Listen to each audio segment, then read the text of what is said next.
Just quick reminder for everyone for the agenda. So we separate this afternoon session to two sessions. One is for the OCC part. We will have all the discussion, and then the second part is more for the site for the site heat, the technology development plan. So I bring up the topic in case people want to look at the agenda and see the timing. We kind of flexible. We put a block, and we kind of go with the see how the goes. So I'm coming up for the first part of the OCC. What I'm going to do is just give a report out. What have we done from last event last year, and let me see it work. So again, just want to I shared this last year. So want to re-emphasize what the OCC Heat Recycling Center, what is our mission and our goal. Again, we're trying to is developing the technology, and also to demonstrate how actually residential, industrial, as well as the commercial buildings can recycle the computing heat, and to replace traditional heating. Like usually, if you go to a greenhouse, you will see the natural gas heating, and the heaters blow out, which is using natural gas. So for computing recycled, it's really a clean heat coming out. And of course, the second part is what I think everybody is helping and contributing is how we can advocate and educate people about the new data center technology system and how we can recycle the heat from the computing center for different purpose, right? So, as always, I've been emphasized, we build this site, and as well as the effort from OCC is to build in a way to benefit the local community. Right? That's the first goal we were trying to achieve.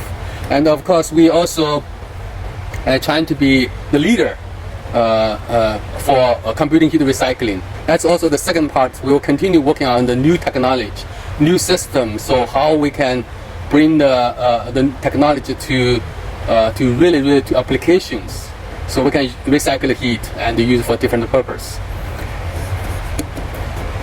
So let me. I think this picture I shared also last year. This is about the whole site, right? So we bring the power from grid. We have the site heat R&D center with different technology for the immersion, liquid cooling. So you can recycle the heat, you can transfer the heat, and then you can use the heat.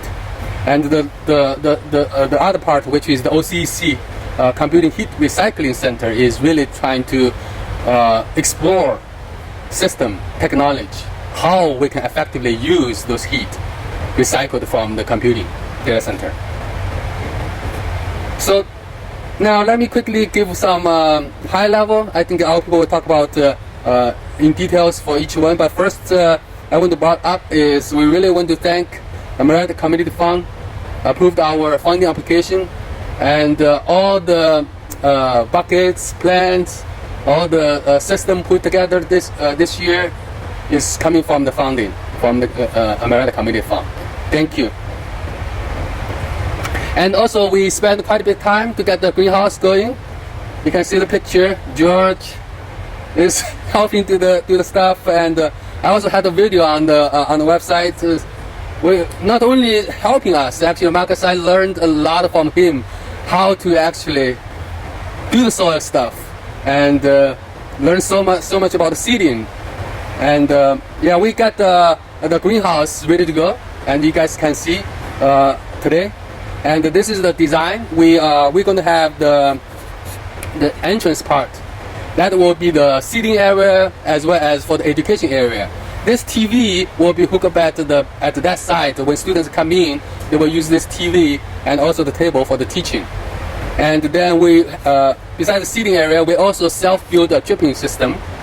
The whole thing at the left side you will see later on is we have 4 lines of dripping system, so we can automatically control the dosing, control the dripping time.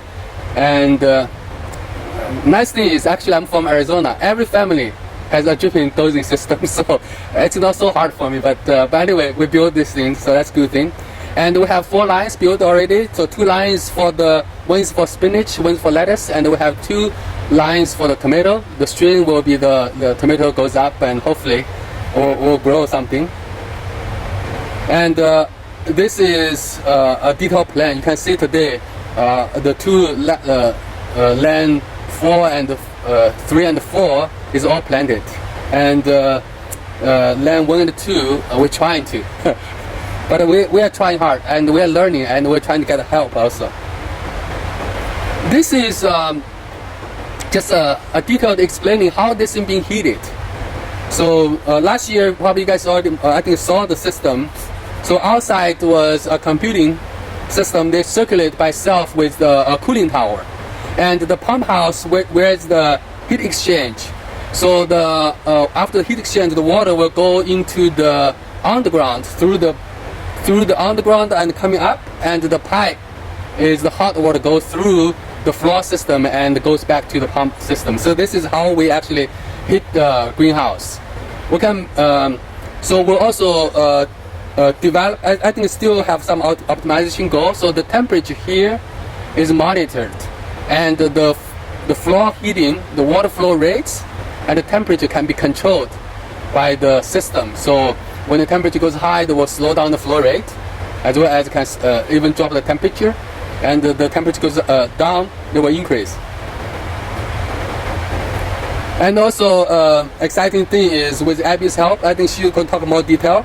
And we have the center education programming is in action. We have the website built, just a screenshot of the website. We have every time we have activity going, we have pictures, we have contents going up to the website, and also we have class material uploaded to the website. And now I think Abby is rolling out, talking to schools, and also we have intern help. We're trying to get the site education activity going. So we'll continue developing other activity at the site, along with trying to get funding. We have the fishery system built here, but we're still working on with the fishery farm, as well as building a system for the water supply. But we have the equipment ordered that actually is on site already, so we're going to build next to that. And we'll continue to work with different industry to explore different testing systems. We'll continue writing a proposal to apply funding to build the site. So this is, again, we'll continue with the funding support from sponsors like SciHeat, and also from Community Fund. And also we, I think Marcus will talk about it for collaboration with Ohio State and the other program to get funding. And this is a quick report out from what we've been doing over last several months, and we'll continue working on it. And hopefully by April we'll have a nice report out for the Marietta Community Fund and for everyone else as well. Thank you.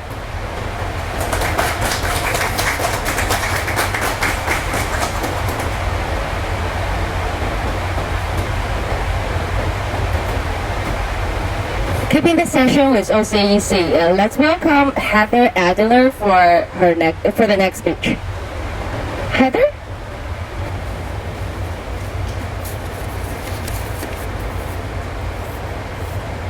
Good afternoon, everyone.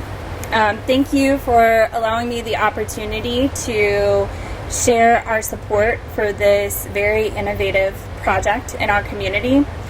As a community foundation, our mission is deeply rooted in collaboration, in making connections, and supporting initiatives that enrich the lives of our residents. This project really stood out to us because of that collaboration. Generally, we are helping to connect nonprofits to other nonprofits, helping to build that bridge and build that collaboration. But this project already came to us that way. It already had the built-in collaboration. It had the different partners already lined up, and it was honestly just very exciting for us as a community foundation to be able to support a project like this, and that touches not just one area of our community, but so many areas. This is not just a greenhouse. This is a platform for learning, innovation, and also for local food production. That was probably one of the most interesting aspects of this project for us as a community foundation. It's touching so many different areas. One, we have the students that are going to benefit from this experience. They're going to be able to learn about technology, but they're also going to be able to learn about agriculture, and they're going to be able to have real life hands-on experience, and that's very important for our local students. Additionally, the food that is produced in this greenhouse will go to our local food pantries via Washington County Harvest of Hope, which is an organization that we support on a regular basis. And local food security is very important to us as a community foundation. We support all of our food pantries, and so being able to support a project that is helping them as well is very attractive to us as a community foundation. We're really excited to support this innovative project, specifically the greenhouse. We're also very excited about the future projects that this program has in mind. And I know Tao just touched on a few of those, the fish hatchery, but also the aquatic center. So those of you who are from Washington County know that that is a very hot topic for our community right now. And I know that we have several groups and several different organizations working to find a solution. But to be able to have this organization come in and build a solution for our community in that respect is very, very exciting. We're very thankful for your innovative mindset and wanting to address different issues in our community. So we're very excited to support this project. We are looking forward to the additional projects that you'll be accomplishing through this, and hoping to share that with our donors and continue supporting those initiatives. So thank you again for allowing us to have a small part of this project.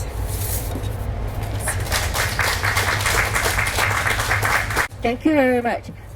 So from the information we have now, this site is used for a educational program for OCEC about computing and computing heat recycling. So for our next speaker, Abby will introduce us about the educational program.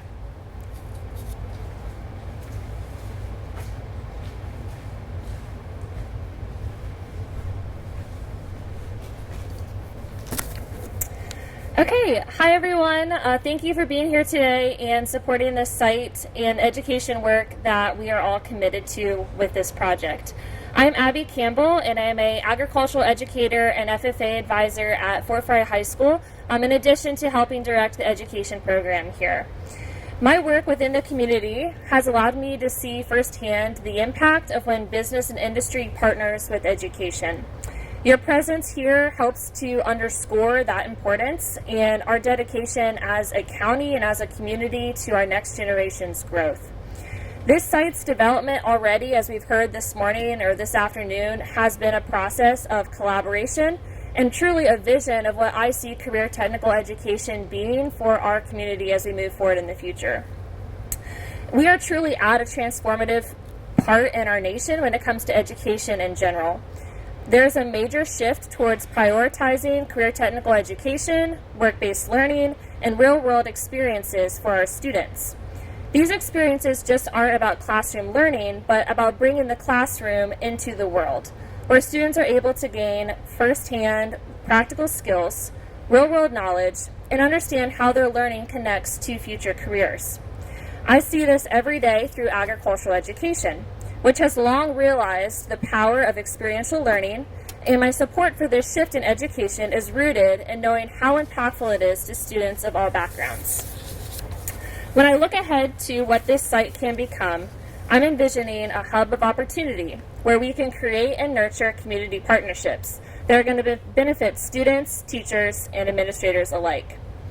This journey began with an initial tour for administrators from Washington County, where we were able to share our vision and highlight the progress of the site.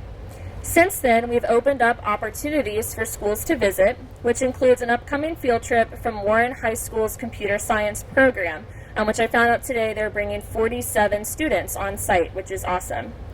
This visit is just one example of the potential that this site holds to introduce students to exciting career paths in high-demand fields like IT and manufacturing. We recognize the challenges that educators face when it comes to leaving school. Missing class time, the cost of buses, substitutes, and these are all barriers that we're well aware of, and I know that we're committed to supporting opportunities for educators and students to be here. We want to bridge the gap between these challenges and make sure that students are having this experience. And so one of the ways that we've done that is by taking steps to share our curriculum on the website and also share that with all the principals and teachers within Washington County. Our aim is to make this site a seamless part of our already ongoing career readiness initiatives that are taking place in several different forms. In the last 2 years, every student in our county has taken an aptitude test. These results have provided insight into students' strengths, but also has allowed students to input their own career choices. As expected, the data tells us that students have high aptitudes in fields like manufacturing and IT, yet they often lack interest in these fields. This is to point out a lack of awareness, not a lack of capability. Our goal, then, is to use this site to help introduce students to the career opportunities that are available right here in their own communities. It's about broadening their awareness so that they can visualize a future where they can use their talents here in their community in industries that have in-demand and high-demand careers. As a county, this involves not just K-12 education, but also partnerships with higher education institutions and the strong support of organizations like Building Bridges to Careers. One of our exciting goals is to help students explore technology-related careers, fields that they may not necessarily associate with hands-on learning.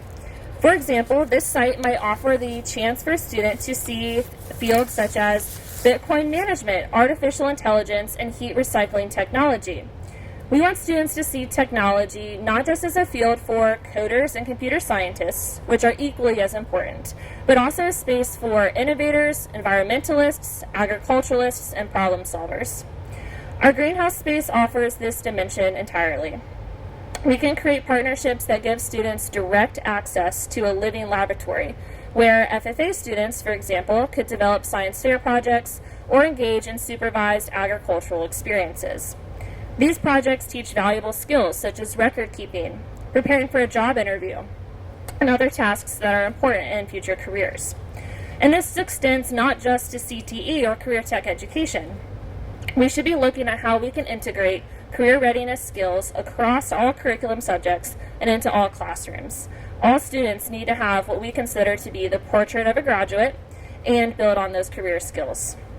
Through work-based learning with CTE programs like FFA, which are mandated to incorporate 250 hours of work-based learning upon graduation, we can use this site as a way to do that. Students can accumulate valuable real-life hours, grow their skills, gain recognition through awards, and explore potential career paths that really show how agriculture is STEM and how technology is in agriculture. We know that when students are active participants in their learning, they're not only more engaged, but they're more prepared to face the realities of the workforce. In fact, recognition of this need has led our own high school to pursue greenhouse grants over the last 5 years. I'm pleased to announce that as of last week, we are moving forward with construction of our own greenhouse at Fort Frye High School. There are many high schools in our area who do not have access to these opportunities, and this site I envision as being an opportunity for all students and teachers to learn how they can recreate and gain these types of skills and these types of experiences on their own turf, their own high schools. In closing, I want to reiterate the strides that we've made by informing our administrators and educators of the opportunities that we have here, and then how we can continue to collaborate on this site to support the county-wide initiatives of career readiness and technical education. I hope that we can continue to work together to make this site a cornerstone for career preparation for all students across Washington County. Thank you.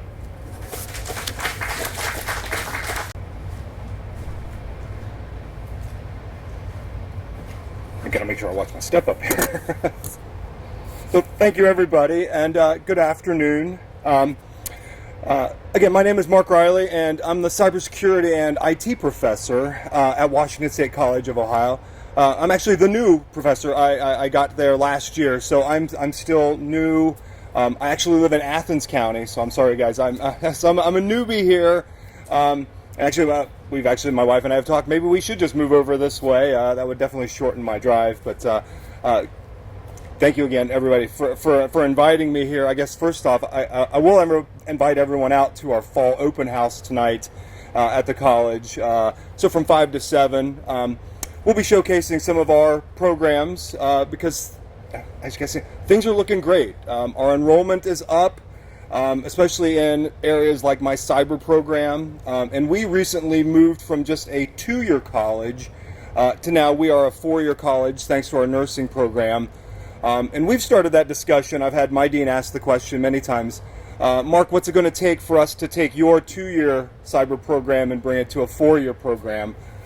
So those are talks that are currently in there, and I think partnerships like what we're working on here is something that's definitely going to make that happen. So I'm honored to be here today at Bit Heat Day, representing not just my college, but most importantly, my amazing students. As of right now, we have 77 cybersecurity students enrolled in the program. We've actually got to the point we've got to start offering more classes. So that's a great problem that we haven't had to address in I'd say probably a good 10 years. So things are looking great. A big thank you to SciTech for this wonderful opportunity to collaborate. And a special shout out to Dr. Wu, I think, who started this off. He visited my classroom about 2 months ago, and I think you're going to visit my classroom. I think every time since.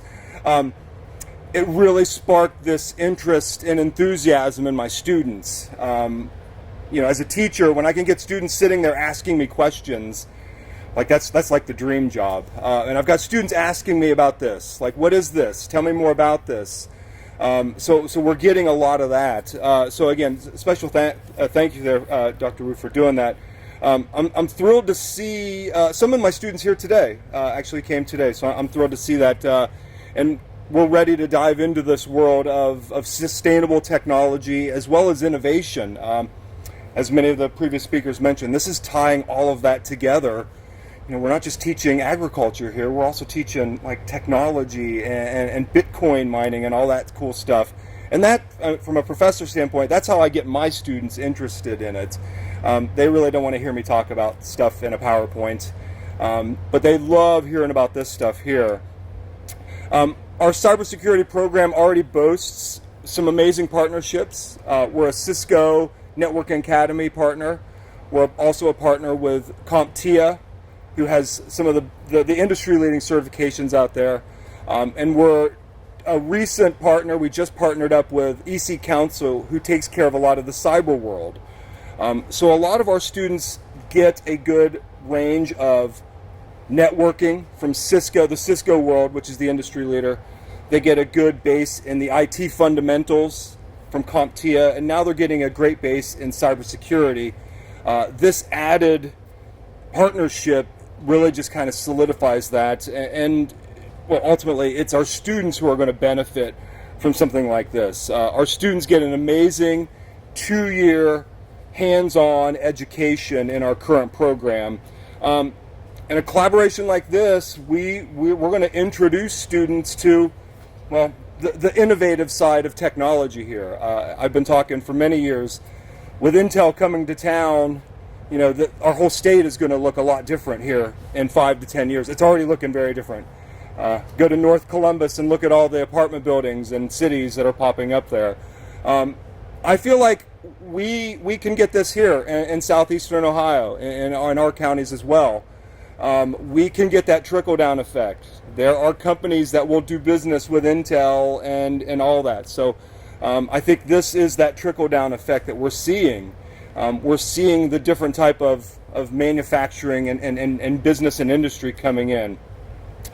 So this partnership is very new.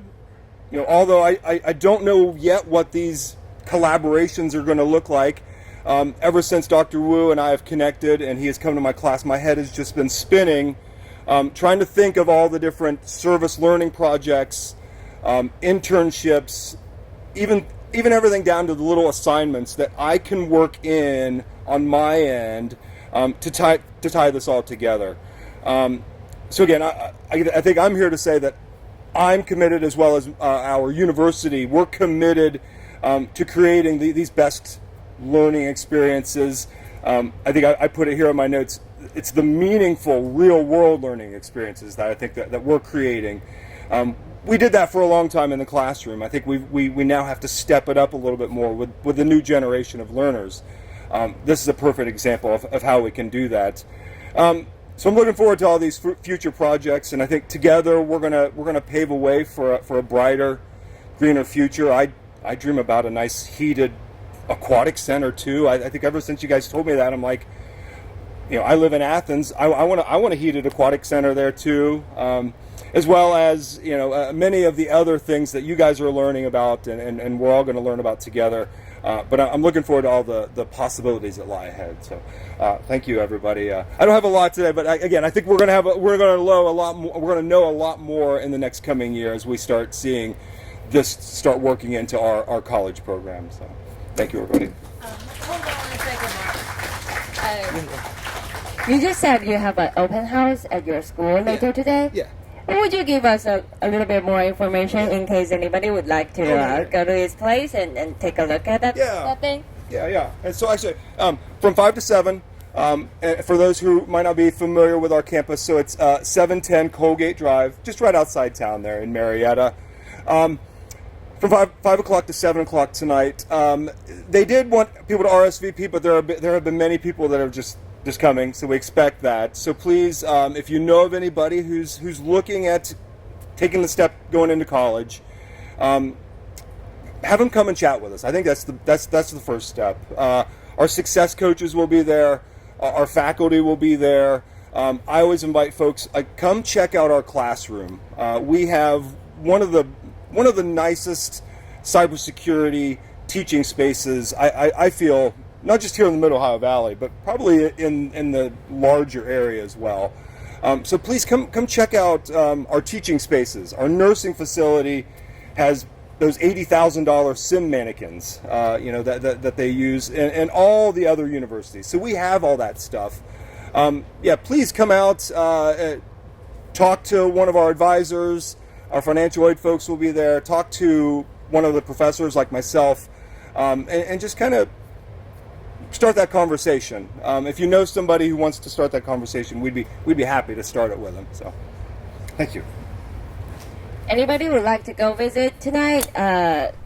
Reach out to that guy. Next, we will have another joint program holding by OCEC about careers. Let's welcome Tasha.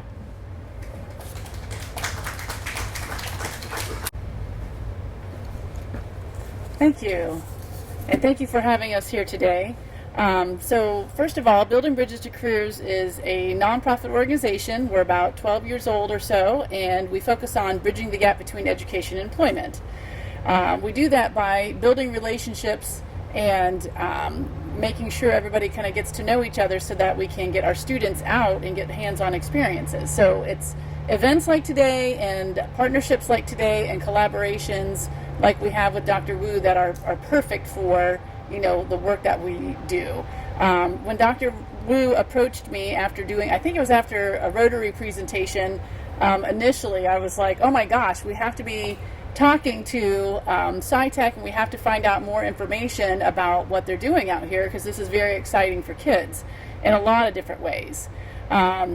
The convergence of career fields that is happening right here on this location is so unique and such an amazing opportunity for our students, because they could come out here interested in agriculture and then also learn how they can be connecting that back into technology and recycling, and a lot of the different things. And on the other side of that coin, they could come out interested in technology and see how that potentially could be applying to agriculture as well. I mean, it's a beautiful convergence, like I mentioned, of career fields that's going on. So we're really excited to be here and explain kind of some of the different ways that we have collaborated already. Last June, we actually brought teachers out here. We are working with Abby to help us, since she's the education liaison here, and she's also the BB2C liaison as well. Helped us bring a whole crew of teachers out here to do a tour and find out how all of this is happening, and also find out, a little bit more about Bitcoin in and of itself too. We also, Maggie, who is here with us today, is we're doing a test run of a potential high school internship, because we've not yet been able to have that happen, but we're pretty excited for that to be the precursor to multiple high school interns that could happen here as well. So those are some of the things that we've already done, and what we are really looking forward to moving forward is building some more capacity for partnerships here. I definitely foresee in the future, availability for a lot more interns. Building Bridges to Careers in the past has been involved in a program from the state called High School Tech Internship, and we'll find out pretty soon if we're able to do that again. And this is a shoe-in for that particular opportunity.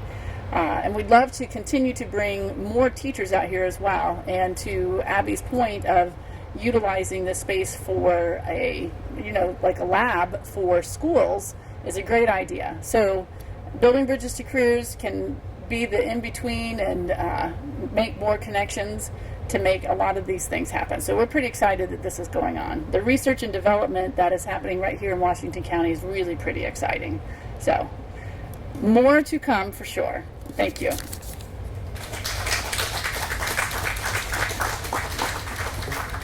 Thank you. These are all the speeches for the OCEC parts. Do you have any questions about the last 5 speeches we have?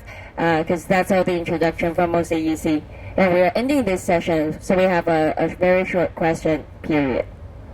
Anyone? Okay. Let's take a short break. For the next session, my team from SciHeat will give you a lot of information about our products, our projects. But let's take a 15 minutes short break here. I see new people showing up. Feel free to grab some food, and let's just have a rest. All right. Thank you. Again, for this session, I think the last session is more about a report out what we've been doing for the greenhouse, for the OCC Recycling Center, and now I think last year I just come in, and over a year, what I found is I got so much support. I got to know so many people, and at the same time, actually, a lot of is in self-introduction, and as well as introduction about not only by myself, as well as about the idea and the technology we are having. I think this year, and I'm going to talk about this for the event, is what we want to do together after we know in the community, after we know in the local business, what we can do together. Just like Commissioner Schilling said, we want to bring the best technology to Washington County. And we did with this site last year, but if we look at what is the future technology going, and that is where we want to be in. This is the part of the presentation I want to share, and I've been thinking, I've been discussing with Jesse, with commissioners, what we can do, what we need to do, so we can be always staying ahead in terms of technology, in terms of future opportunities. So the title I put up here is, we want to build the first advanced liquid cooling AI computing center ecosystem in Marietta. So let me, I don't know why it's, oops. I think, I don't know why it's not clicking. Okay. Let me give a little bit background about this topic. So the first one I want to tell people is, what is the next generation of, everybody talk about AI. What is next generation of AI technology? If you look at the NVIDIA or look at everybody talking about next generation, is the high power demand. And why? Because the chip come to 5 nanometer, 3 nanometer, 2 nanometer. When the chip becomes smaller and smaller, but you can make more and more calculation per chip.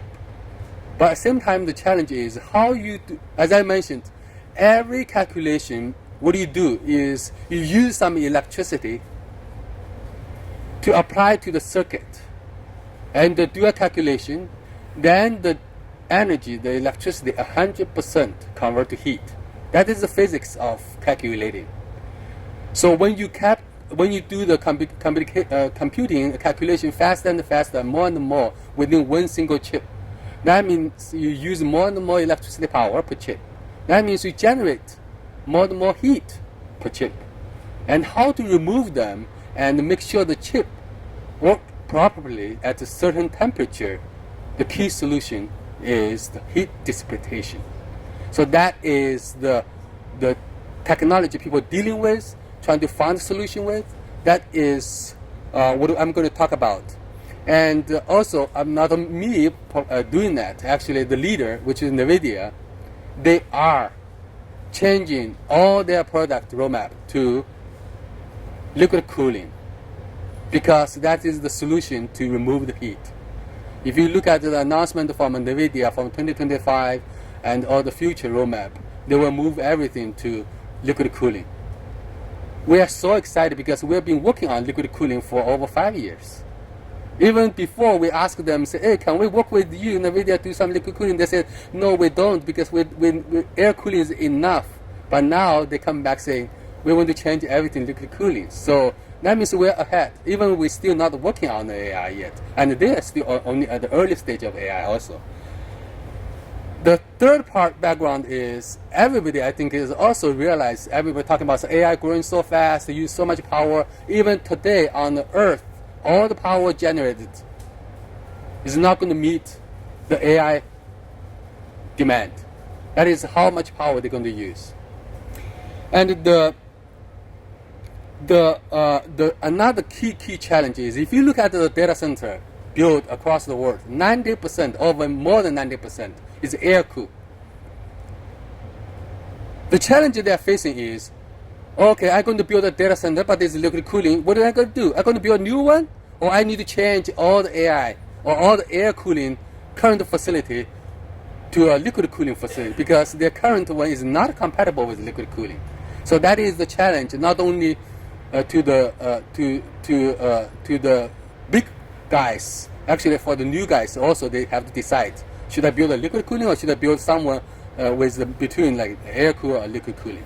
So, and the last one I want to emphasize is what I've been emphasizing over last year also is, we believe with all the power used, we got to recycle the heat, because the power you used will 100% convert to heat. They will simply go to the air by air cooling, blow the hot air to the atmosphere. So this is a page I put down based on what I learned, what I see, what I believe. What is the next generation AI computing center? On the right side image, a little bit small. It's very simple. It's at the x-axis is the power of the chip, and the top is basically showing what you need to display the heat. The curve basically shows the go straight is when you come to about 700 watts a chip, you have to go liquid cooling. So the NVIDIA, they're shifting everything code to 1,000 kilowatts. Why Bitcoin mining being ahead everybody else is one machine here consume 3,000 kilowatts. So you can tell AI chip is about 2 or 5 years behind Bitcoin mining chip in terms of the power consumption and the efficiency of remove the heat need for the technology. And the right side to the bottom is where I want to also just explain what happened. If you look at the cloud, that's the left side. That's what everybody using, Amazon, Microsoft, Google. They build a big data center. That is the cloud data center. That is where the people put big ones, like Columbus, they put big ones.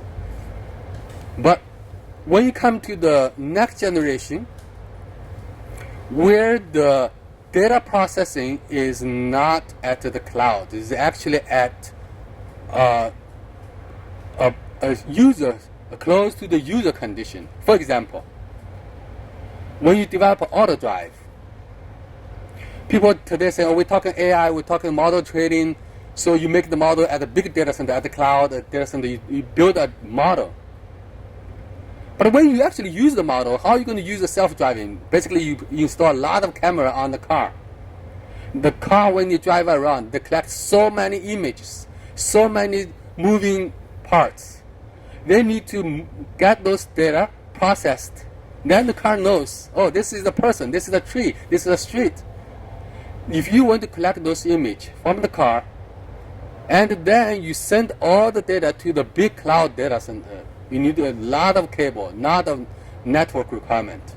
So the future will develop is will come out a lot of we call edge computing or edge cloud, which is going to build a lot of small data center, just enough to process miles around that area because the car is driving. You just collect data, you process, just like your cell phone. If you look at 10 years ago, maybe 15 years ago, 10 years ago, everybody using a phone. We're talking about the underground cable is the processing data. You have Warner Brother at that time.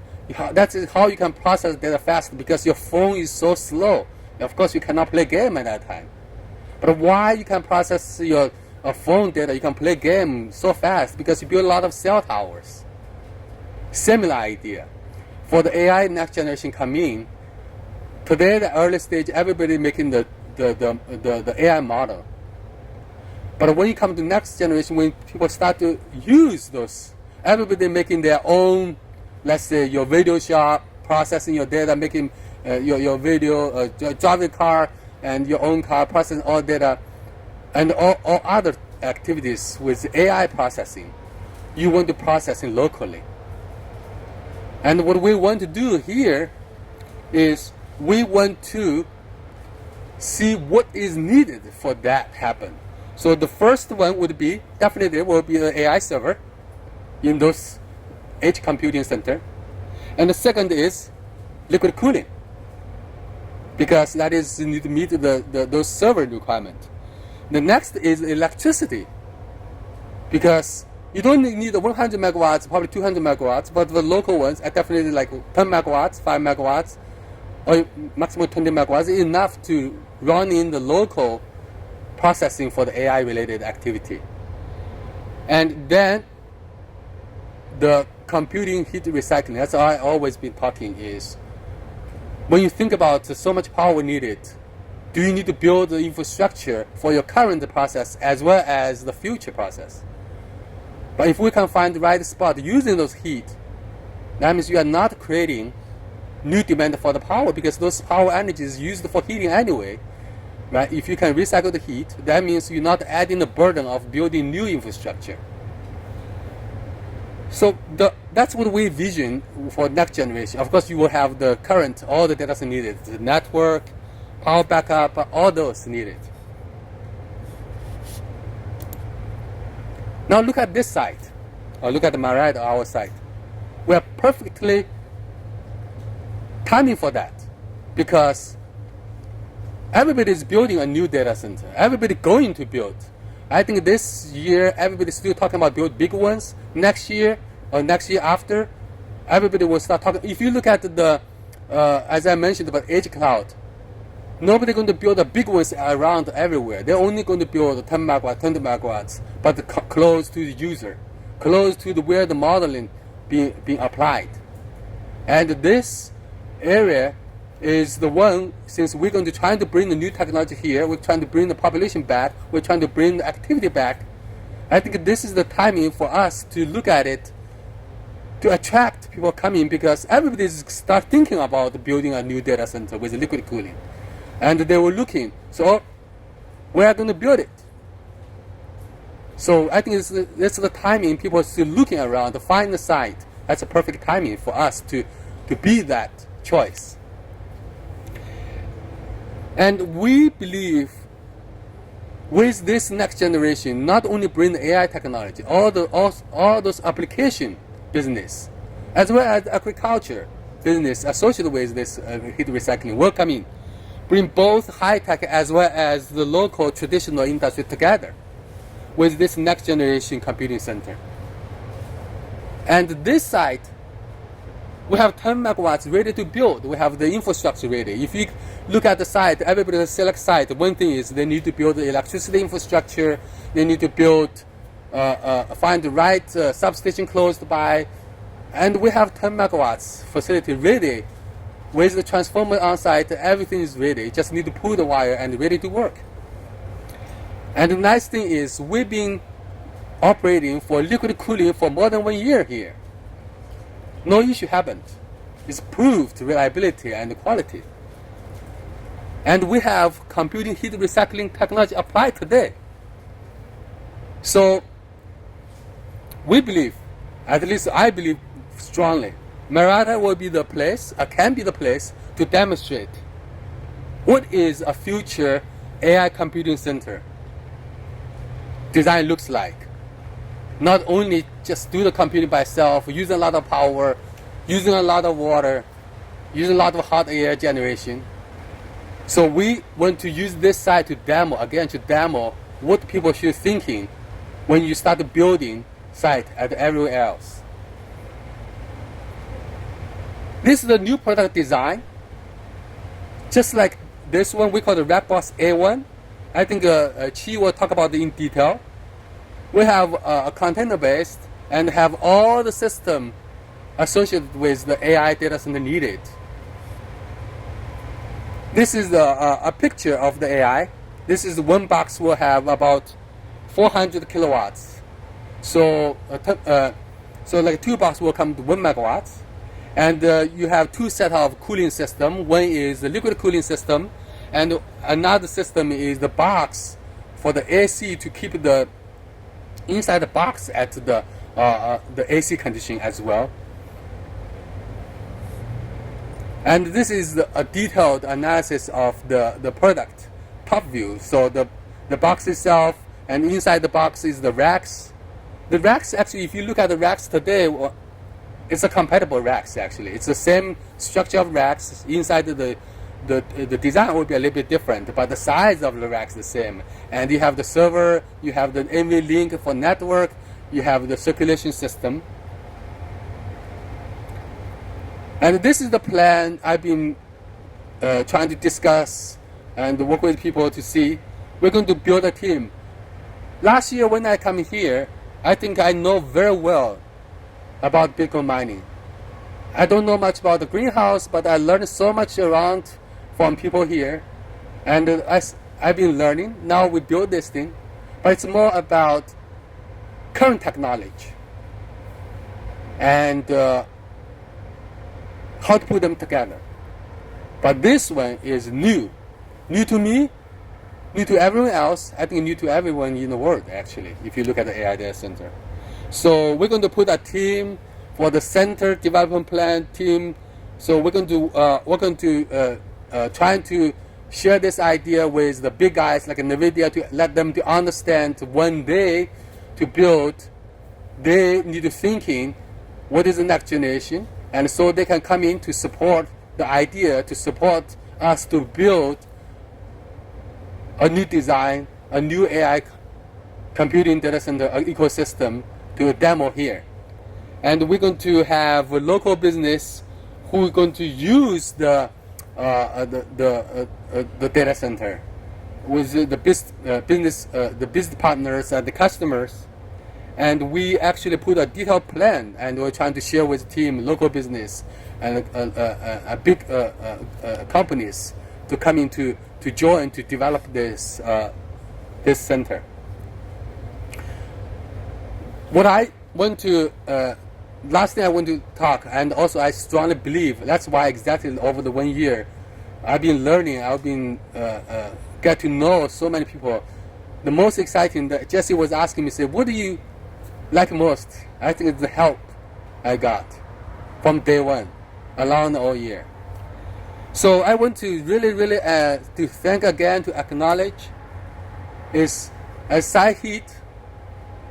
That's what I'm talking about. I'm the OCEC person. I'm wanting to do a lot of things, but for Site Heat as the CEO, I want to really appreciate the continuously support from local government, from commissioners, from communities, and from business partners. And I, as well as our team, will closely work with everyone, local business partners and the team. We're trying to work together to build and want to demonstrate. Again, as I mentioned, as OCEC, I'd be the first of this kind.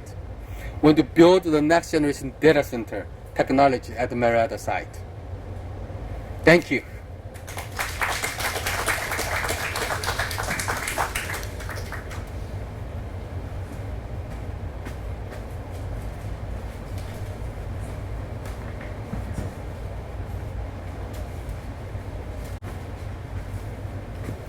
Thank you, Tao.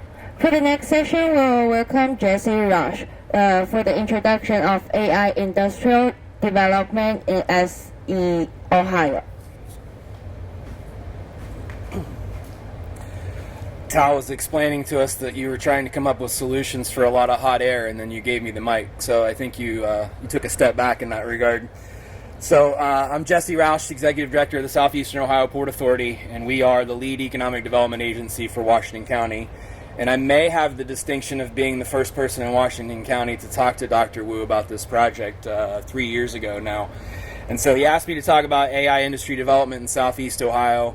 And I can tell you 5 years ago when I took this position, I did not imagine that that was going to be a topic I was going to get asked to speak to, and that I could do it really without any written notes. So a lot has transpired over the last several years. But I think if you know Marietta values its history. And when I talk about this project and another one that I'll talk about here in a few minutes, people want to know kind of why here. And it sounds a little facetious to say that AI development started in 1800. But if you understand our infrastructure today, that you understand that the first commercial production of coal in this region in 1800 is the reason that we have an opportunity to even talk about AI industry development here today. So power comes from natural resources. We have a tremendous amount of coal in this region. We have a tremendous amount of oil and natural gas. That has created the backbone for what has grown up around us in this industrial corridor. You have a tremendous asset in transportation with the Ohio River. That gives us another competitive advantage. And so when you go from 1800 to 1950, and you see the building of the Union Carbide facility, which is now Aramet Science Co. behind us, that obviously requires a tremendous amount of power. So they have to build power generation facilities. And as we build up around these tremendous natural resources, we build an incredible electrical grid here today. We used to have 2 coal-fired power generation facilities in this county. Both of those have unfortunately been decommissioned, but we still have an incredible electrical backbone here. So you have the backbone here. You have some changes in the global marketplace in around 2020, 2021 that gets people thinking about how are we going to develop Bitcoin technology and AI here in North America. Once you start looking at North America, you got to look for favorable energy markets. You got to have favorable energy prices. Dr. Wu and I were talking about kind of where they're at, where they'd like to go. A lot of that's policy driven, but you're in one of the most favorable energy markets in the world here in what's called the PJM marketplace. So it's Ohio, West Virginia, Pennsylvania, Kentucky, Indiana. Those 5 states are right at the top of the list of desirable locations because of favorable energy prices. So then if you're going to say, I got to be in those 5 states, it's pretty logical you want to start looking for where the power generation facilities are. And so by 2021, in our position at the Port Authority, we had actually purchased the former AEP facility in Beverly, and that got me really into this space where we're talking about what it looks like to do cryptocurrency, what it looks like to do AI, and what it looks like to do that here in Washington County. And so it was a real crash course in what people were looking to develop. And as we had more and more conversations, it became clearer and clearer to me that I needed to have an understanding of what we truly had. I knew the history that I just explained, but where are the dots on the map where this might work? And so Dr. Wu and I have a mutual friend named Amy that works for AEP. She spent hours and hours on the phone with either one of us talking through where do these projects make sense. And so speaking of internships, we had a great intern that summer who put together a map for us and a list of locations where we knew we had some capacity. And a lot of times the questions in those days were, how much do you have and how fast can you get it? Okay. This facility wasn't as, you didn't want as much, but you were still in a hurry. And so that was one of the big factors that we had to have. And so when Amy called me one day and she said, I got this project, I need you to stick with me while I explain to you what it is. And so she explains to me, and then she says, I think I know where we can put it. And so I think Mark and June left, but Mark and June Edge were the owners of this property, the dirt where we're sitting right now. And so we kind of knew, I'd already talked to them and said, hey, our analysis says this site is very attractive for the development of Bitcoin AI. Would you be interested in one of those conversations? And they said yes, absolutely. So when I got introduced to Dr. Wu, the next conversation was to the landowners. Hey, could we do that here? And ultimately, you see, it worked out. And so we're here today. This is all getting started. You have a unique, one-of-a-kind research and development center looking for solutions. On the other side of the county from here, you have kind of that traditional, massive, large-scale data center that's in development right now. We're maybe a week away from fully being able to announce the specifications there, but it's a big-time project. It's totally different than what you're here. You're here in R&D. What we're talking about out there is mass production. It's a big project. It's a big deal. But it comes back to the dots on the map where the infrastructure was at. The beautiful thing about this project and R&D and technology development is you never really know what's going to grow out of this. We have some tremendous opportunity here. Our local economy's really got four cornerstones. We've got agriculture, healthcare, manufacturing, and transportation. And so all of those have the opportunity. You're already seeing how agriculture is interfacing right now with an AI data center. And that's just one application. We're not talking about smart tractors and the drones that are spraying fields and all these other applications that are out there that are downstream, right? There are people who want to figure out how to build a data center that aligns with their priorities, right? Whether it's energy policies or environmental policies that they want to abide by, they need solutions like this. Healthcare is the same thing. Everybody knows Memorial Health Systems, but they have a spin-off company called MedOne, right, Commissioner? MedOne develops technology solutions, right? It's very clear to see the application of AI. One of my favorite stories is actually one that I think we talked about at Heat Day last year, where you have biomedical technology firms that are figuring out how to solve cancer using AI. And so they put an algorithm into one of their, think box, right? And you're able to theoretically run that algorithm over and over and over again until you can come up with a solution. So healthcare is going to continue to do that. Manufacturing, if you go down the road to the ScienceCo facility, that's a high-tech facility. Programmable logic controls, PLCs, we've all heard that. That's all smart technology in these manufacturing facilities. So, ScienceCo is a globally relevant company. That's a big company, global sites, worldwide investment in technology. So you could see their global AI solutions being implemented right down the road. From the technology or transportation standpoint, there's trucking companies all around here. We have the Ohio River. But there's already been investment made in AI for transportation here, right along the highway from effectively, if you're familiar with where Catfish Paradise is, on up to the intersection up here. But ODOT, Ohio Department of Transportation, successfully got $9.5 million from the federal government to do safety improvements through here. That's the primary focus of what they're going to do. But a portion of that project is focused on the adoption of AI. So these smart travel corridors, how do they put a backbone in here, whether that's transmitters or fiber backbone, but they're going to look at solutions that could include or even align with things that we're working on, hopefully in our next project, the next site up the road, one of our former coal-fired power plant sites. We're hoping to develop into a multimodal rail facility. It is the perfect opportunity to deploy autonomous rail cars. So we can actually run autonomous rail cars from the river over to the Aramet facility and transport goods with the use of technology, and that's all powered by AI on the back end to be able to track and monitor those what are the loads, what are they on there. Part of the ODOT grant on the river, what's the acronym again, Charlie? The technology, I can't remember now, the Chorus. So it's the Central Ohio River Information System.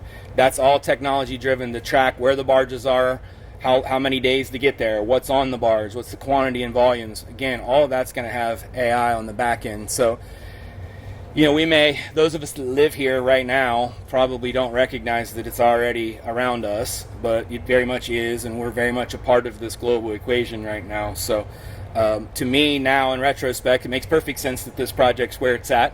And I think the more that we get to see the success with OCEC and with SciHeat locally, that word's going to spread, and globally, who knows what the impact ultimately could be here. So I appreciate the opportunity, Dr. Wu. Thank you very much.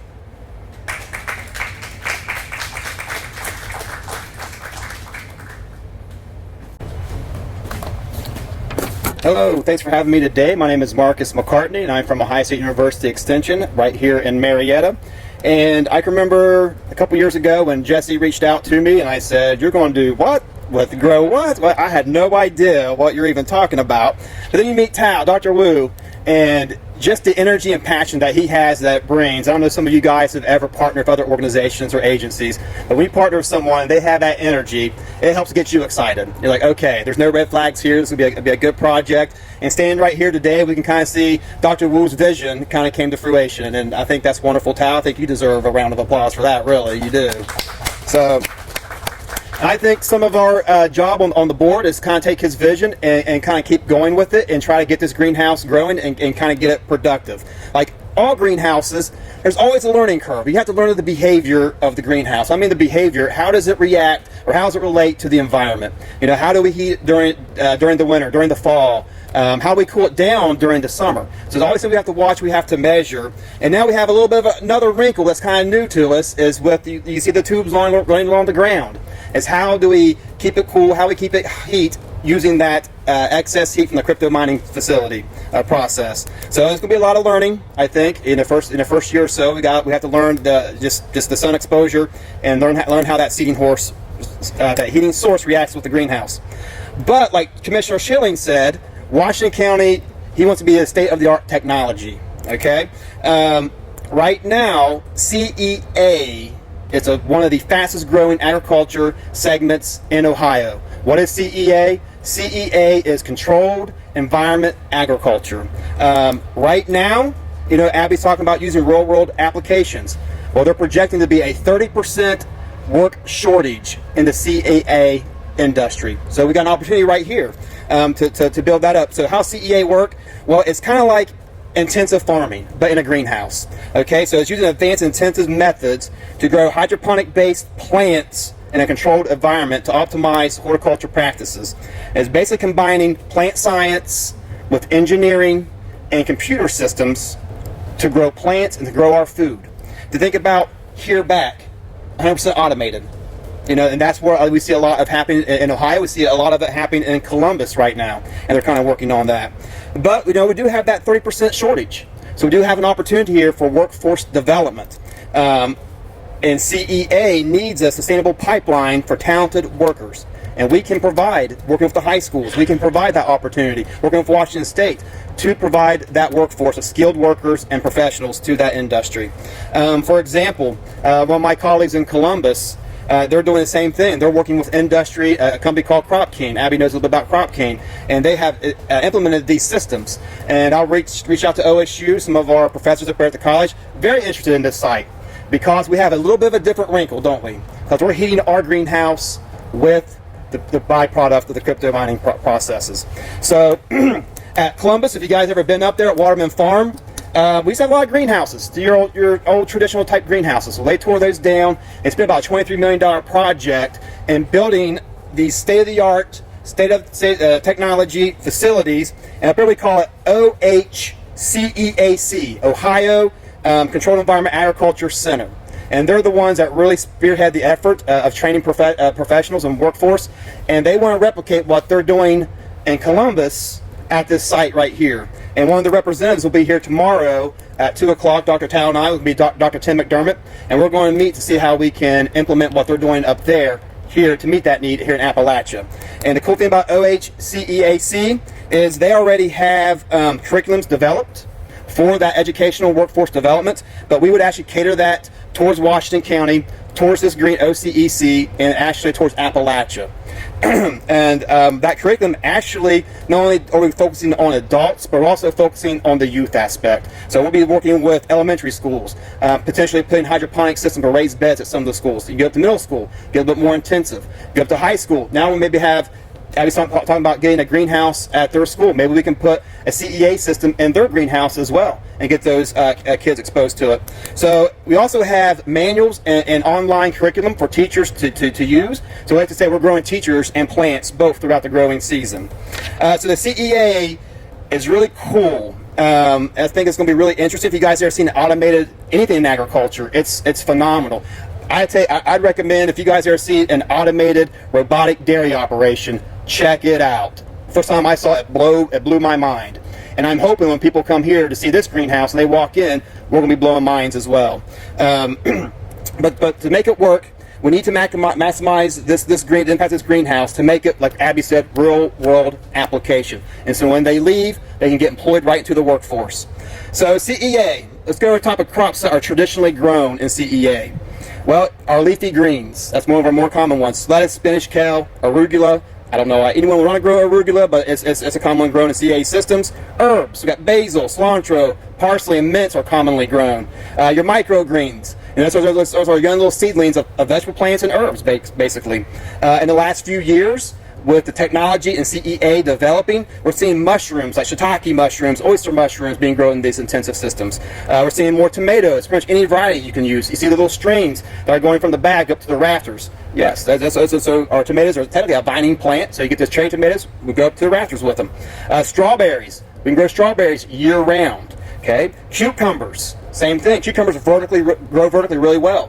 Back in 21 and 22, I worked with Washington State Community College, and we reskinned the greenhouse and got it running again. And we had a little research project in there to see which cucumbers trellis the best. So now we got a lot of opportunities for research in here as well. That goes with the educational workforce development side of it. Peppers, same thing. Any varieties? I will throw this one out, but we are seeing it happen in these systems, which is cannabis. So with the legalization, has become an important CEA crop. However, if I'm involved, we cannot do that here because OSU receives federal funds, so we do not advise anything on cannabis. We cannot. We don't look at pesticides. We do no research. We don't look at pesticides. We don't look at any herbicides. So that probably won't happen here. Sorry, Charlie, but but anyway. So what we're seeing coming down in the future, poised to emerge in the upcoming years and popularity. You know, we're looking at transplants. You know, some about seedlings to transplants in these intensive systems. Ingredients for pharmaceuticals and cosmetics can be grown here. More specialty crops are diversifying. Tao mentioned fish, the hatchery aspect of it. Avocados. Now we're talking growing tropical trees in a system like this. And also vanilla, which vanilla is a high valued crop that we can probably grow in some of these systems. So what are the needs that we have to have? Well, we need lighting, right? We need energy. We need heat sources. And the most important things that these CEA systems can do is partner with industry. So obviously our heating source is kind of solved a little bit, isn't it? So we are partnering with SciHeat to maybe grow some of these plants. But you know, we will. Some of our goals is looking at funding. So we're already looking at more at funding down the road. We do have some ideas with funding. We've been in contact. Well, I've been in contact. Tim McDermott's been in contact with ARC, which is the Appalachia Regional Council, Buckeye Hills Council, trying to develop some of this workforce development. And So we're hoping that's where we're going to see this greenhouse go when you guys come in here next year. We're hoping to see an explosion. Crop King has a great curriculum as well that we can implement, as well as OSU's curriculum. But we got a lot of opportunity. You can see this is a nice greenhouse. And there is room for expansion because you notice the two walls are different, right? This wall here can be easily taken down. We can add a double one to it if we want to. So Tal, I don't know what the chances are of getting this expanded in the next 5 years, but hopefully this grows enough where we can do that. But anyway, but growing the food that we have here, you know, obviously what are we going to do with that food? Well, we got Harvest of Hope that steps in that can help deliver some of that food to food banks, right? And now we're actually, hopefully some of our families are getting freshly grown fruits and vegetables year-round and locally. And I think that's huge for food insecurity in our area. But I think it's a need in Appalachia. I think CEA is not here yet. And so why not be the first? Because it will come. So I thank you guys for being here and listening. And thank you, Tal, and thank you, commissioners, for your support. Thank you, guys.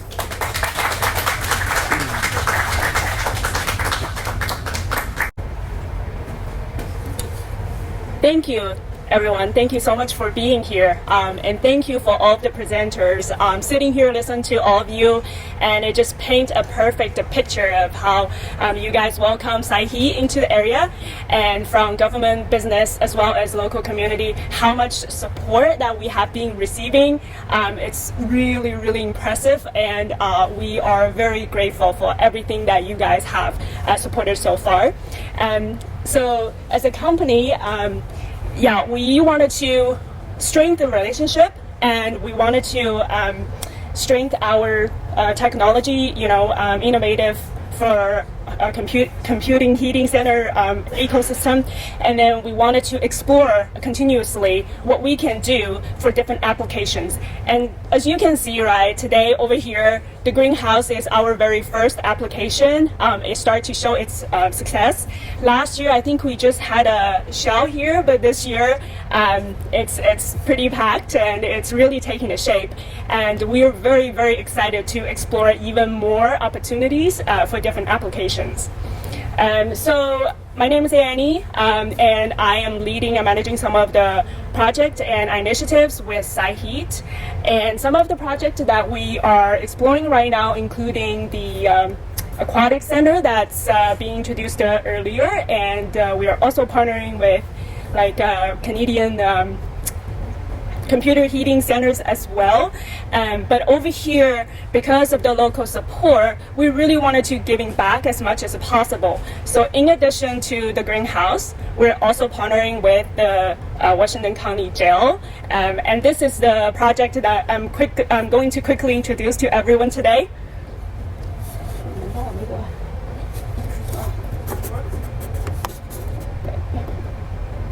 All right, so here's a local map of the Washington County.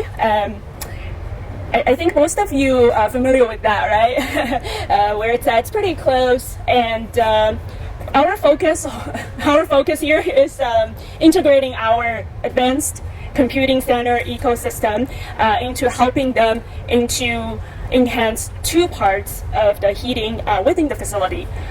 So let me see.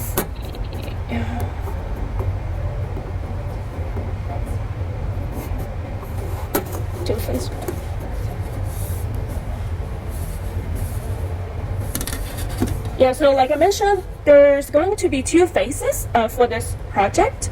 And phase one, we are going to enhance the hot water and supplement their hot water supplies and partially replace their hot water.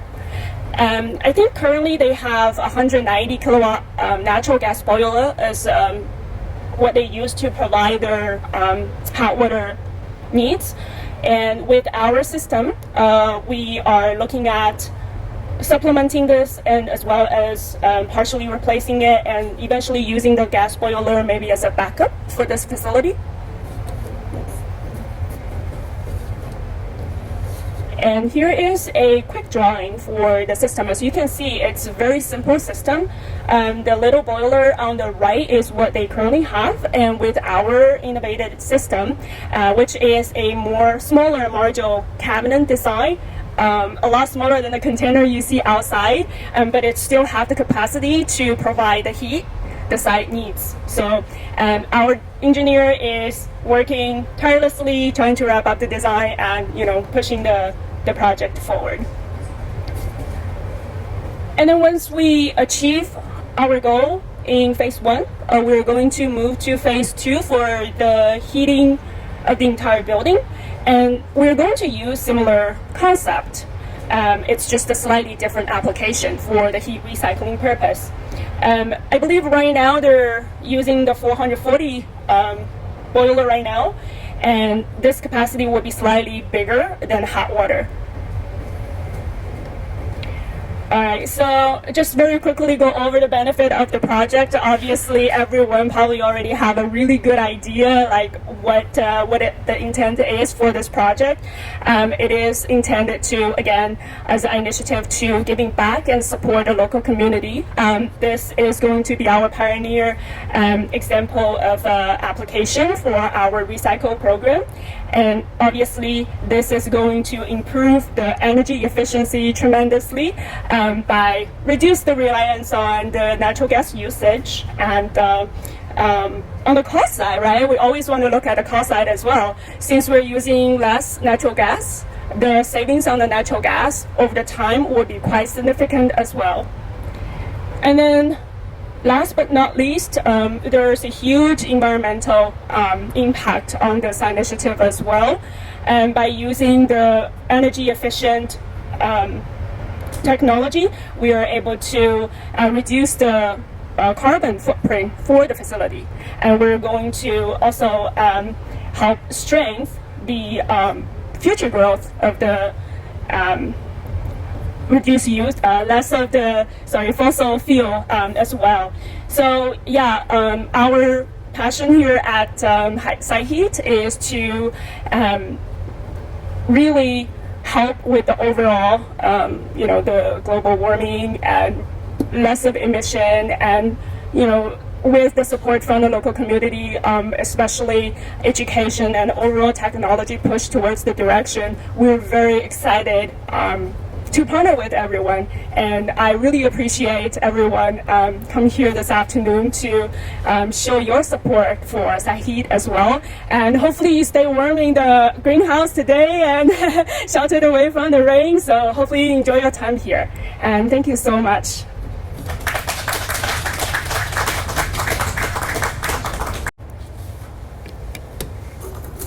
Thank you, Annie. For the next part, it will be me continuing my colleagues' presentation, introducing our AI computing products and AI solutions. So from previous introductions, we are building the next generation AI computing centers, hopefully here in Marietta, Ohio. And since NVIDIA is launching their H100 and H200 liquid cooling servers, we believe that the AI computing servers is estimated to replace two liquid cooling ones in the future 3 to 5 years.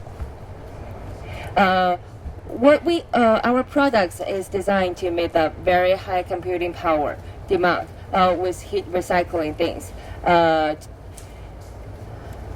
Other things from our wealth experience, we can do network, power backup, maintaining, operation, things like that.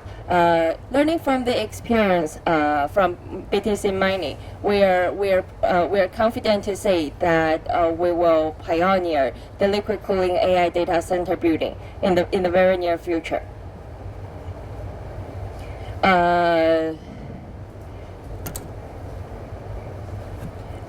Other than the experience, we also have the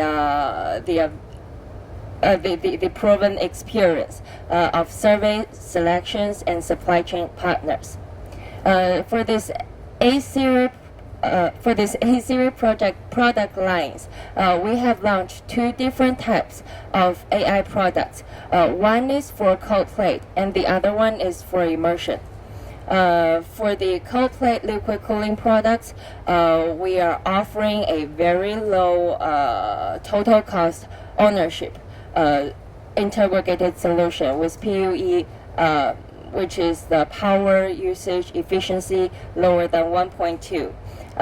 The estimated investment return of investment period is at 2 to 3 years. The integrated solution is of intelligent management with fully compatible design, just like our containers over there. We can easily just ship and install them with very flexible field requirements. There are three major products, actually four major products for the cold plate liquid cooling products. The first one is this rack CDU. It's designed to meet 10 to 40 kilowatts capacity. It is intelligent controlled with cold resources. The other one, Rack Cab over here, is our newly launched cabinet product.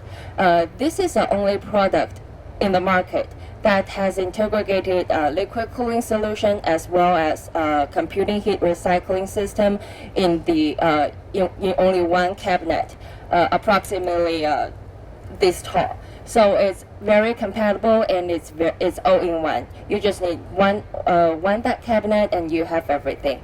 This one is designed for 100 kilowatts with high energy efficiency, IDC standard for AI computing.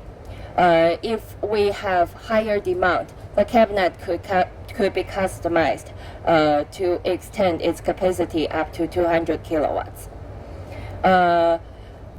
These two are smaller products, and we have a bigger one at 1400 kilowatts. This is also for AI high performance data centers, but in a larger scale. We have a very accurate temperature control on this product. Could be accurate as 1 to 1 Fahrenheit. Though it's very big and with large capacity, the thing comes in only 0.002 inch filters, which means it's very very complicated. It comes from quality detection and leakage detection, and things could automatically replenished with very limited operation maintenance needed. Another thing is about a container. This is a very large one, just as large as the containers outside. This is designed in a 40 feet standardized container with 8 by 42 U racks. Each rack can carry 4 different cold plate NVIDIA servers, and each server has 8 different graphic cards. So in total, one container could hold 256 graphic cards. And this one, just like our other Rackbox BTC containers, its PUE could be low to 1.15. And with one container, it could heat 65 square foot greenhouse, just like this one, but larger, or 47,000 square feet residential facilities. For the immersion liquid cooling part, it's just a different technology, but same result, like the cold plate ones. For this immersion liquid cooling solution, we have designed single-phase immersion and two-phase immersion. For the immersion system, we have similar layout, product layout like the cold plate ones. The first immersion CDU could be customized from 50 to 200 kilowatts with multiple coolant. So you can use different type of coolants depending on the servers. And 10 cap for the second product. It's a smaller cabinet at 30 kilowatts, It's a single-phase immersion liquid cooling cabinet, but compatible with multiple coolant as the previous one. With flexible customization, this tank cap could support up to 50 kilowatts single cabinet. And the tank box, the container, is a large one with maximum standard power at 630 kilowatts. And the PUE, power usage efficiency, could be low to significantly 1.59. Similar to the previous container, however, this one is smaller than the previous one. Its heating supply, it could heat up to 25 foot square greenhouse, or 12,000 residential facilities. For the integrated solutions, there are also other key components in the liquid cooling solution AI solutions. For example, we have these attached cold plates. This one could be used for modifying air cooling servers to the new liquid cooling ones. So it's a very easy direct-to-chip cold plates.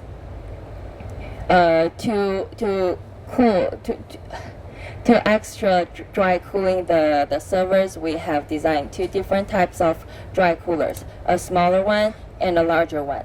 They're designed in different capacities, but in the similar use. We have also designed our own application for the infrastructure monitoring system. The system could monitor the environmental temperature, humidity, and internally the liquid temperature, power system, server computing usage, and so on. It is available on Android and iOS systems. Last but not the least, we have this heat recycling container that is adaptable to both BTC and AI series. Just like we are launching the new version of HeatBox this year. But for this facility, we're still in the previous version pump box, just for the heat recycling part. And we have already introduced that the greenhouse is heated by the computing heat collected over there.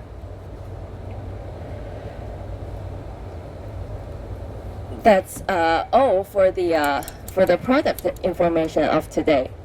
And that's everything for SciHeat products. If you have any information, if you have any questions, please kindly let us know after this presentation. Sue me. For the last part, we should expect our CEO Arthur Lee to be here. However, he couldn't make it. He was having a business trip in Europe. So I will represent for him about his last closing speech for this BitHeat Day 2024.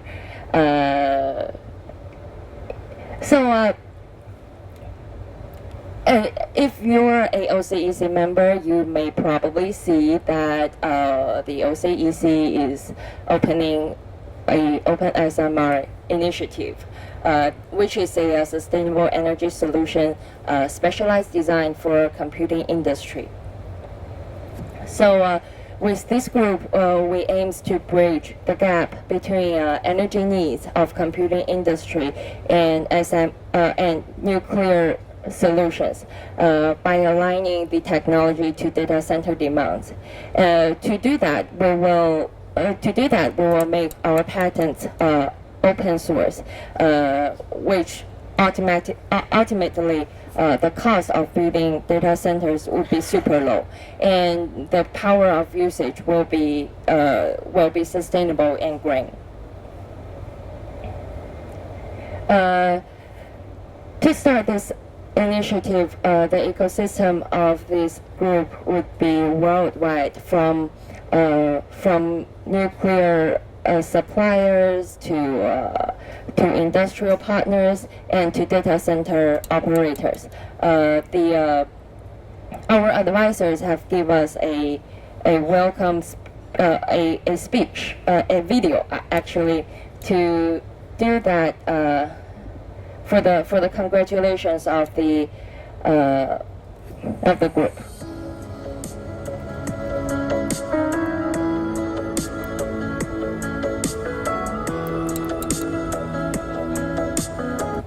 It's not playing?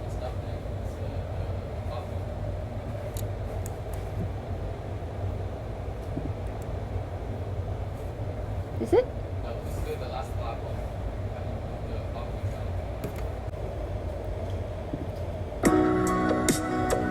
Hello, my name is Fedor, and my specialization is overall driving mechanisms, instrumentation, and control systems. And I'm glad to join them. So I believe that SMR concept is really exciting. I believe that SMR usage for data centers can help to make the data centers more clean and can help to protect the environment. Great need in energy and power for data centers. Using SMR, you can provide relatively cheap and which is the most important thing, clean. I hope that inside HEAT team apply my knowledge for building something user area context. I read and probably sometimes write scientific and engineering articles, so I'm trying to follow the modern innovative trends. Hello, my name is François Morin. I am by training a physicist and a nuclear engineer. I had the opportunity to work several years as a senior engineer in reactor design in France, and I also worked several years in nuclear medicine technologies as a kind of expert in energy analysis, and I act as an intermediary with the decision makers in the world in the nuclear industry. Google announced that they would have an agreement with Kairos Power for buying MSR, molten salt small reactor of 50 to 150 megawatt and up to a 500 megawatt fleet. Amazon also set up an agreement with X Energy. The need for power just for data centers and artificial intelligence could reach on the features and the capacity of the so-called SMR. And here we come to the analysis of cost and benefits of the SMR specifically for the data center usage. Why is it interesting to have an SMR?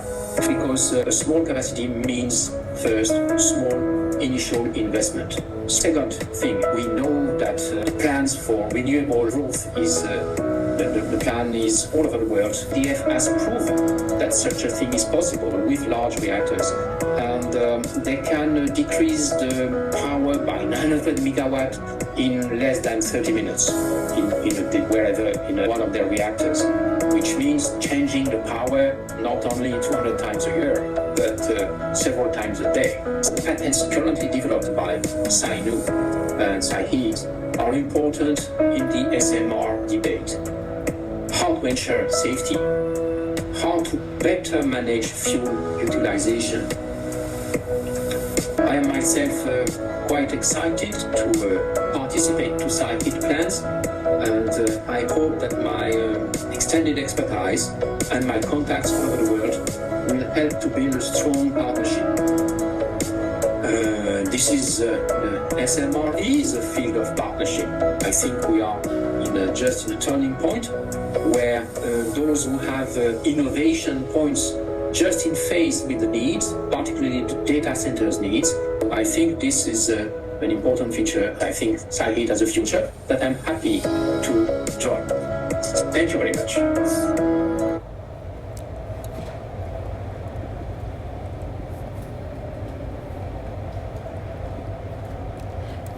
We're good?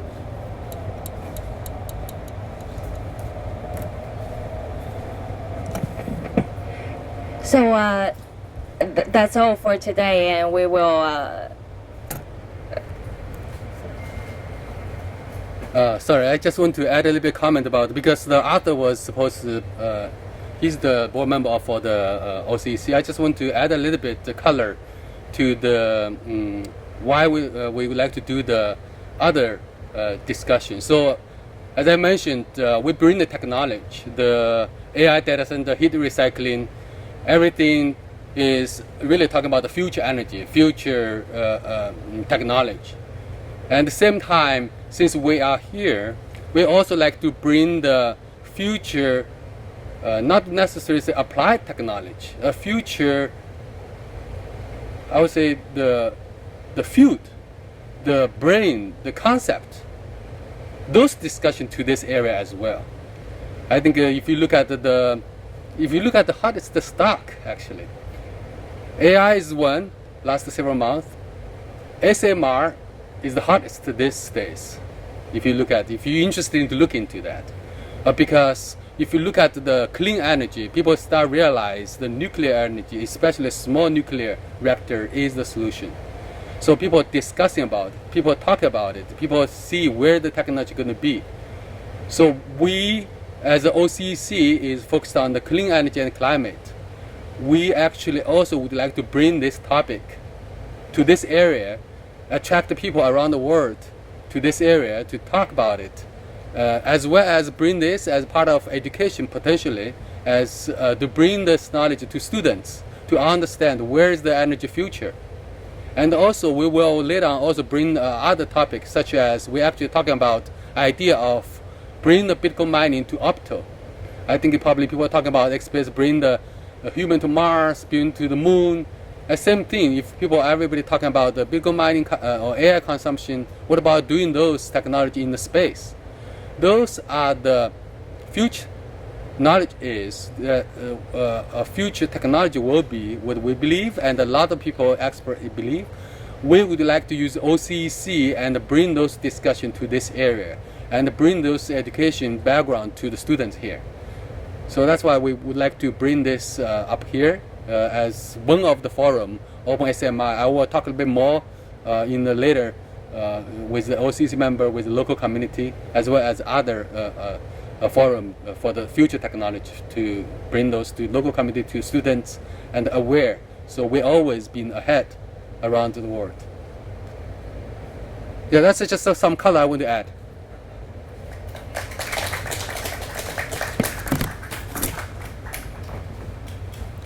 That's all for today. Thank you guys for showing up. Thank you for keep on to now.